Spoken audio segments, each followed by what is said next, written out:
Being a member of the royal family means you get lots of exciting and fancy titles. When it comes to public events and meetings, the royal gang will very rarely use their first names and the official titles always come out. Most of the family have several different titles. Take Prince William for example, he's the Duke of Cambridge, the Earl of Strathern and Baron Carrickfergus, but behind closed doors when they're away from all the cameras and protocol, it's a very different story. Now obviously they don't refer to each other as Your Majesty, Duke, and Prince while they're sitting in front of the TV, and they names they use instead are sweet, funny and just rather bizarre. The Queen. So what do you call the Queen of England when she happens to also be your mum or your grandmother? It turns out the royal gang have a really cute name for the head of the family, Mama. However, new addition to the family, like Meghan, isn't allowed to use the nickname until she've got to know her a little bit. The younger royals, including Prince George and Princess Charlotte, reportedly call her Gan Gan. How cute.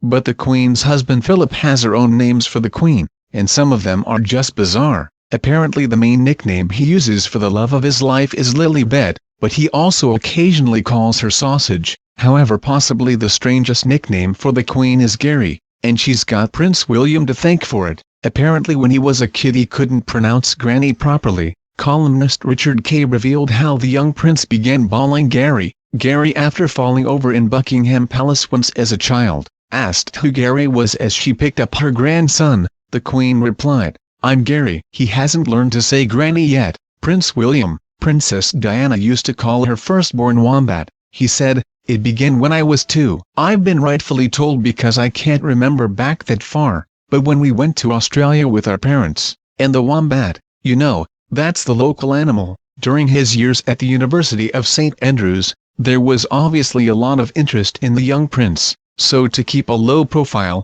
Wills went by a different name. But instead of picking something a bit fancy or quirky, he actually picked something very normal, Steve.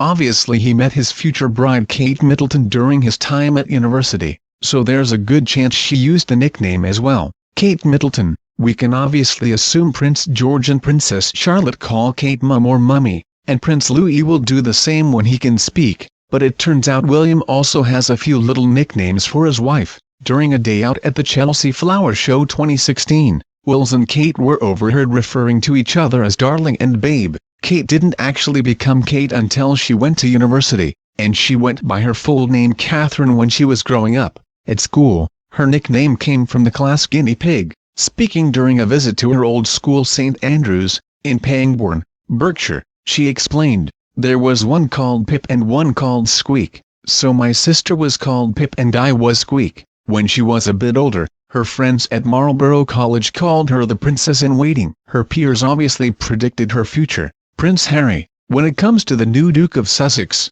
Harry is technically a nickname as his real name is Henry, but he's picked up a few new nicknames in his life. When he was younger he used to have a secret Facebook page, but obviously he couldn't just have Prince Harry as his name, so instead he signed up with a code name, Spike Wells. Meghan Markle's pals also have their own nickname for the prince, Hazza, but apparently he's not a fan. Meghan Markle, the Duchess of Sussex, is the royal gang's newbie, but she's already been given a nickname by her new father-in-law Prince Charles. According to royal sources, the Prince of Wales calls Meghan, Tungsten, because just like the super tough metal, she's tough and unbending. While this may conjure up warm feelings,